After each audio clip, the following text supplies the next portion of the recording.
వినాయక చవితి వచ్చిందంటే చాలు పిల్లలకు పెద్దలకు ఎక్కడ లేని సంతోషం.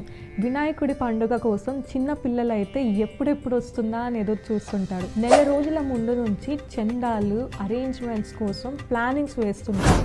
అయితే ఆయన చేతిలో లడ్డు ఉండడం ఒక ప్రత్యేకమైన చిహ్నంగా భావించబడుతుంది. ఇది ఆయనకు లడ్డూకు ఉన్న గాఢమైన సంబంధాన్ని సూచిస్తుంది. గణపతి చేతిలో లడ్డు ఉండడం వెనుక ఆధ్యాత్మిక, సాంస్కృతిక మరియు పౌరాణిక కారణాలు ఉన్నాయంటున్నారు పెద్దలు.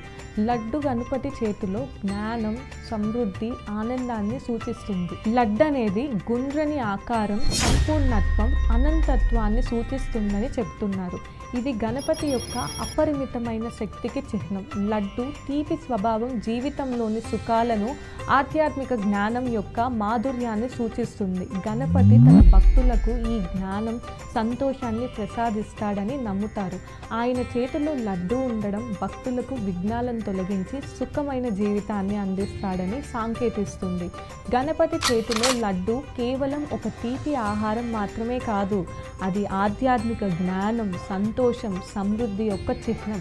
ఇది గణపతి యొక్క దయామయ స్వభావాన్ని, భక్తులకు విఘ్నాలను తొలగించే శక్తిని సూచిస్తుంది. గణేష చతుర్థి వంటి సందర్భాల్లో లడ్డు సమర్పణ ద్వారా భక్తులు గణపతి ఆశీస్సులను పొందేందుకు ప్రయత్నిస్తారు. ఈ సాంప్రదాయం హిందూ సంస్కృతిలో గణపతి, లడ్డు మధ్య ఉన్న అనన్యమైన సంబంధాన్ని మరియు బలపరుస్తుందని నమ్ముతారు. మీ ఊరిలో ఇలా చేశారా? వీడియో నచ్చితే లైక్, షేర్, సబ్స్క్రైబ్ చేయండి.